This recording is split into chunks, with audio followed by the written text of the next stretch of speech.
नमस्ते everyone. Share बाजार अभी और गिरेगा, बच कर रहें। अब आगे क्या होगा, ठीक है। इसी से रिलेटेड आप लोग का एक प्रश्न आया है।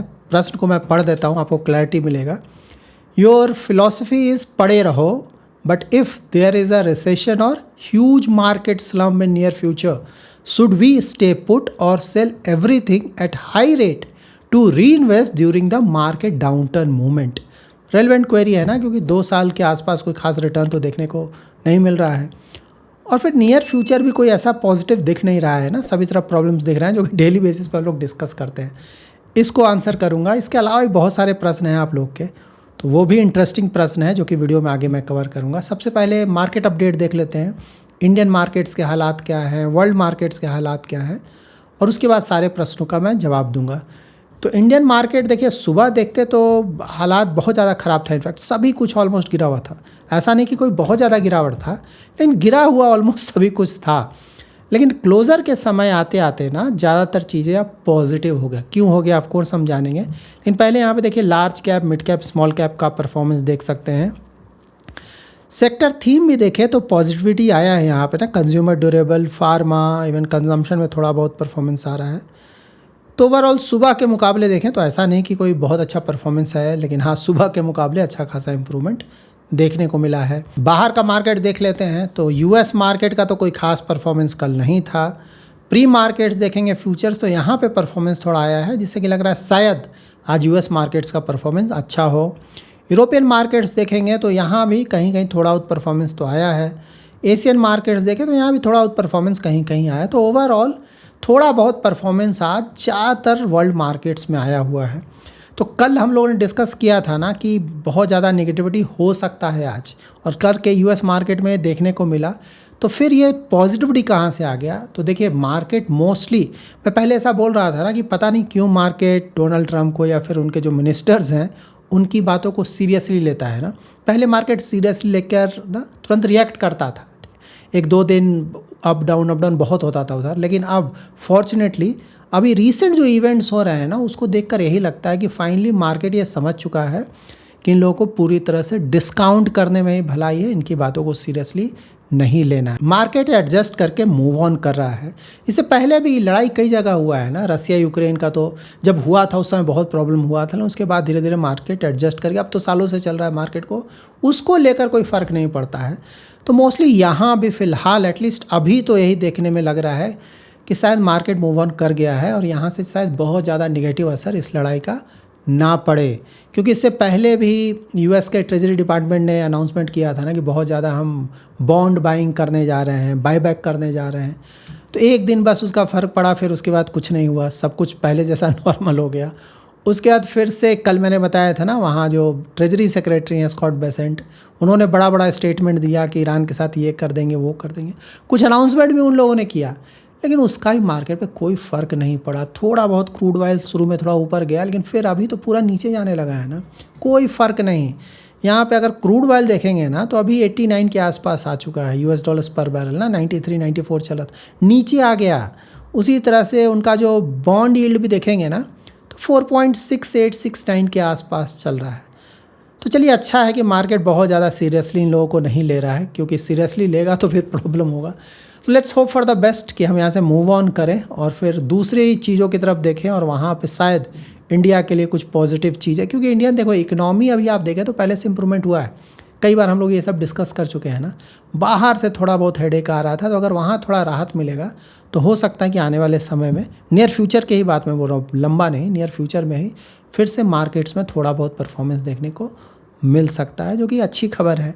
सो नाउ आप लोगों के प्रश्न। तो सबसे पहला प्रश्न तो यही ना, फिलॉसफी है आपका पड़े रहो। अगर लंबे समय तक मार्केट गिरा रहा तो क्या वहाँ पे निकल जाना चाहिए, और जब बाद में जब पूरा गिर जाए तो ख़रीदना चाहिए? देखिए, बोलने में और सुनने में ये बहुत अच्छा लगता है ना कि मार्केट बिल्कुल ऊपर है और वहाँ से अब गिरने वाला है तो मैं वहाँ पर जाकर बेच दूँ और मार्केट बिल्कुल नीचे है, ठीक है, वहाँ से अब बस ऊपर आने ही वाला है, वहाँ पर जाके ख़रीद लूँ। देखिए, अगर कोई ऐसा कर पाता है, ठीक है, तो सही बात है, वो तो बेस्ट है ना। लेकिन हाँ, कुछ मिस नहीं होना चाहिए। एग्जैक्टली अगर कोई कर पाए, बहुत अच्छी बात है, सही बात है, अच्छा रिटर्न आएगा, हेडेक भी नहीं है, ठीक है। लेकिन ये पॉसिबल नहीं है। हम लोग को यही समझना है। बार बार मैं ही आप लोगों को बताता हूँ क्योंकि सुनने में अच्छा है लेकिन करने में ये पॉसिबल है ही नहीं। हो सकता है आप निकल भी जाएं, ठीक है, लेकिन फिर जब इन्वेस्टमेंट करने का समय आएगा तो आप इन्वेस्ट नहीं कर पाएंगे मोस्टली, क्योंकि मार्केट जब बहुत गिर जाता है ना तो वहाँ माहौल दूसरा रहता है, वहाँ पे लगता है और गिर जाएगा और गिर जाएगा, और थोड़ा बहुत ऊपर जाता है तो फिर से डर से नहीं करते हैं कि नहीं भाई थोड़ा ऊपर गया फिर गिर जाएगा, क्यों करें, ठीक है, जब ऊपर जाने लगेगा तब करेंगे। तो मोस्टली अगर आप बेच भी देंगे, ठीक है, तो बेचने के बाद होगा क्या, क्योंकि मार्केट अगर बहुत समय से डाउन रहता है या ज़्यादा गिर जाता है ना, तो जब वापस आता है कुछ दिनों में कुछ महीनों में पूरा रिकवर करके ऊपर चला जाता है। मार्केट जनरली इसी तरह से बिहेव करता है। तो वहाँ पे उसको पकड़ पाना, सही से वहाँ इन्वेस्ट करना बहुत डिफ़िकल्ट है। तो वहाँ पे आप मिस कर जाएंगे जो क्योंकि रिटर्न देखिए कुछ ही दिनों का आता है। मैंने कई बार इस तरह का वीडियोस मैं आप लोग को एक्सप्लेन किया है ना, पूरे साल का रिटर्न देखें, लास्ट 5 या 10 ईयर्स भी देखें ना, तो मार्केट का जो ज़्यादातर रिटर्न आता है कुछ दिनों का ही। अगर आप वो कुछ दिन मिस कर गए तो आपका ज़्यादातर रिटर्न उड़ जाएगा वहाँ से। तो इसीलिए भलाई मतलब पड़े रहो, इन्वेस्टमेंट फ़िलॉसफी यही है कि ठीक है भाई, अगर मार्केट में किस तरह का अगर रिसेशन आता है, मार्केट स्लम्प आता है, तो अगर क्वालिटी अच्छा है तो बेस्ट यही होगा कि हम उसे छोड़ दें। हाँ, थोड़ा बहुत पैसा निकाला जा सकता है, वो अलग चीज़ है ना, टैक्टिकल कॉल कि भाई लग रहा है मार्केट डाउन रहेगा तो मे भी 10% 20% इस तरह का तो कोई दिक्कत नहीं, वो किया जा सकता है ना। जैसे मैंने भी कुछ महीने पहले आप लोग बताया 20% कैश में था, फिर मैंने सब कुछ इन्वेस्ट कर दिया ज़्यादातर। तो अगर उस तरह का है तो 10-20% का कॉल लिया जा सकता है, उसमें गलती नहीं। लेकिन पूरा का पूरा पैसा निकाल के हम बैठे रहेंगे उसका मतलब नहीं बनता है। उसी तरह से ना, अगर आपको पता चल जाए कि भाई अगले 5 साल तक 10 साल तक रिटर्न ही नहीं आएगा, कहीं कहीं तो होता है ना, किसी किसी वर्ल्ड मार्केट में पहले हो चुका है, तो सही बात है, अगर वैसा है तो मैं पूरा पैसा निकाल लूँगा ना, दूसरी जगह इन्वेस्ट करूँगा। लेकिन प्रॉब्लम ये है कि वैसा होगा नहीं होगा ये कैसे पता चलेगा, ठीक है। हाँ, मतलब इंडिया में तो ऐसा होने के चांसेस बहुत कम है, ये मैं क्लियर कर दूं, क्योंकि हमारे यहाँ कोई उतना ज़्यादा रिटर्न नहीं आया और वैल्यूएशन भी कोई उतना ज़्यादा नहीं है, और प्लस ग्रोथ प्रोस्पेक्ट्स भी अच्छे हैं। तो इंडिया में फ़िलहाल ऐसा नहीं लगता है कि वो 5 साल 10 साल वाला रिटर्न नहीं आएगा। लेकिन मैं सिर्फ ऐसे समझाने के लिए बोल रहा हूँ कि अगर भाई पता कैसे चलेगा वो सब ना, तो मेरा यही है इन्वेस्टमेंट फ़िलॉसफी, पढ़े रहो कि अच्छे क्वालिटी को सेलेक्ट करके उसमें इन्वेस्ट करें। और इंडियन ग्रोथ स्टोरी में अगर आपको कॉन्फिडेंस है तभी करें, क्योंकि मुझे लगता है कि सब कुछ ठीक चला है। शॉर्ट टर्म हिकअप्स कहीं भी आता है, 1-2 महीनों का, 1-2 साल का, वो चलता रहता है, सभी जगह होता है, उसको बहुत ज़्यादा सीरियसली नहीं लेना है। हमें देखना है medium to long term. Equity जब भी आप इन्वेस्टमेंट करने जा रहे हैं तो 5 ईयर से कम का शॉर्ट टर्म लिया जाएगा इक्विटी के लिए, और मीडियम टर्म होगा 5 to 10 ईयर्स, और मोर देन 10 ईयर्स होगा लॉन्ग टर्म। तो मेरा हमेशा ही मीडियम टू लॉन्ग टर्म रहता है, और इंडिया का जैसा ग्रोथ स्टोरी है उसको देखकर लगता है कि अप डाउन रहेगा, बिल्कुल इक्विटी मार्केट है ना, तो रहेगा, लेकिन मोस्टली एवरेज आउट कर कर रिटर्न्स ठीक ठाक आ जाएगा। तो यहाँ पे ऐसा ना बेच कर बैठे हुए हैं फिर खरीदेंगे, मैं उस तरह के इन्वेस्टमेंट करने के तरीके के फेवर में नहीं हूँ। हाँ, 10-20% कैश अगर रखना है रखा जा सकता है। अगर आपको लगता है आप कॉन्फिडेंट नहीं बिल्कुल गिरेगा मार्केट, तब सही है, थोड़ा एडवांटेज उठाने का मतलब बनता है।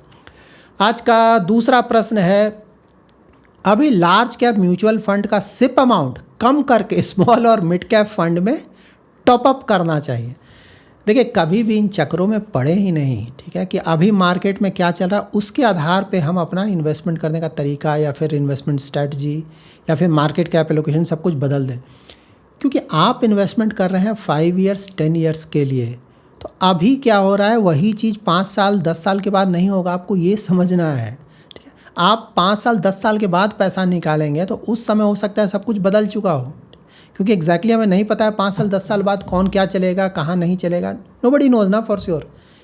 तो इसीलिए मैंने हमेशा आप लोगों को समझाया है कि large cap, mid cap, small cap, basis your risk profile और इन्वेस्टमेंट होराइजन डिसाइड कर लें कि रफली, एग्जैक्टली पॉसिबल नहीं है ना, फंड मैनेजर भी तो large cap, mid cap, small cap का एलोकेशन थोड़ा बहुत चेंज ही करते हैं, लेकिन रफली एक आप डिसाइड कर दें कि भाई लार्ज कैप में 50-60 या 70 जो भी आप चाहें, या फिर 20-30 अगर बहुत ज़्यादा रिस्क ले सकते हैं, मिड कैप में 20-30% इन्वेस्ट करूँगा, स्मॉल कैप में 10-20%, या फिर जो भी आपके लिए सूटेबल हो उसके आधार पर आप डिसाइड करें और उसको फॉलो करें, है ना।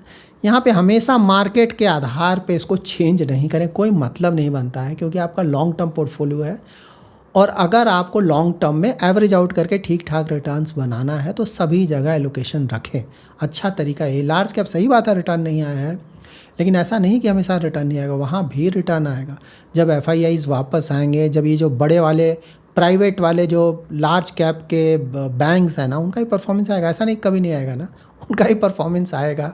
FIS जब वापस आएंगे तो ज़्यादातर लार्ज कैप्स में ही उनका इन्वेस्टमेंट होगा। इसका भी समय आएगा, ठीक है। तो लॉन्ग टर्म के लिए जब भी आप जाते हैं ना, तो डिसाइड करें large cap, mid cap, small cap का एलोकेशन मुझे कितना रखना है, basis risk profile, investment horizon, और उस पर बने रहें। थोड़ा बहुत चेंजेस कर सकते हैं, वो अलग चीज़ है, ठीक है। थोड़ा अपना 5-10% ऊपर नीचे वो चलता है, लेकिन बहुत ज़्यादा चेंजेस आइडियली हमने नहीं करना चाहिए। एक बार आप डिसाइड करें, उसमें बने रहें, और बाद में सिचुएशन अगर कुछ बदलता है या आपका रिस्क प्रोफाइल या फिर इन्वेस्टमेंट होराइजन में थोड़े चेंजेस आते हैं, होता है कभी कभी, वहाँ पे आप थोड़े बहुत चेंजेस कर सकते हैं। थर्ड प्रश्न है, 2 साल हो गए हैं स्मॉल कैप इंडेक्स फंड में लमसम इन्वेस्ट किए हुए, कोई रिटर्न नहीं आया है, तो क्या करें? इसे बेचकर कोई दूसरा फंड खरीद लें, क्या करें? ट्रांसफ़र करें, क्या करें? देखिए 2 साल सही बात है ना, तो स्मॉल कैप्स का उधर पहले थोड़ा रिटर्न, अब तो खैर थोड़ा बहुत रिटर्न आने लगा है स्मॉल कैप्स में, ठीक है। ऐसा नहीं कि अभी भी रिटर्न नहीं आया, इधर रिटर्न आने लगा है, लेकिन हाँ पहले सही बात है ना, अच्छा खासा गिरावट भी आया और उसके मुकाबले कोई खास परफॉर्मेंस नहीं आ रहा था, ठीक। लेकिन 2 साल का इन्वेस्टमेंट होराइजन कोई बहुत लंबा इन्वेस्टमेंट होराइजन नहीं है। तो अगर मुझसे पूछा जाए तो आइडियली हमें फ़र्क नहीं पड़ना चाहिए, खासकर तब जब इंडेक्स फंड में इन्वेस्टमेंट है। मतलब एक्टिवली मैनेज फंड में तो चलो देखा जा सकता है फंड को ना, कि कहीं फंड में कुछ प्रॉब्लम ना हो भाई कि रिटर्न नहीं आ रहा। लेकिन अगर किसी ने इंडेक्स फंड में इन्वेस्ट किया तो वहाँ तो दिमाग लगाना ही नहीं है। आपको दिमाग नहीं लगाना था, तभी तो आपने इंडेक्स फंड लिया, ठीक। तो इंडेक्स फंड में ये सब नहीं देखें कि रिटर्न आया नहीं आया, क्या हुआ। 5 साल 10 साल जो भी आपका इन्वेस्टमेंट होराइजन है, आइडियली हमें छोड़ देना चाहिए, ठीक है। और आपने स्मॉल कैप में इन्वेस्ट किया है तो मैं मान कर चल रहा हूँ कि आप बहुत ज़्यादा रिस्क ले सकते हैं, और आपका इन्वेस्टमेंट होराइजन लॉन्ग टर्म का है, क्योंकि स्मॉल कैप तो रिस्की होता है। तो अगर आपने सोच समझ कर इन्वेस्टमेंट किया है तो 1-2 साल रिटर्न नहीं आने से फ़र्क नहीं पड़ना चाहिए। बट हाँ, फाइनल कॉल तो आपका होगा ना, आपका पैसा है। आप अपने आधार पे, अपने रिस्क प्रोफाइल और इन्वेस्टमेंट होराइजन के आधार पर डिसाइड कर सकते हैं कि क्या करना होगा। जैसे मेरा होता तो मैं चेंजेस नहीं करूँगा, अभी कोई मतलब नहीं बनता है मेरे लिए चेंजेस करने का।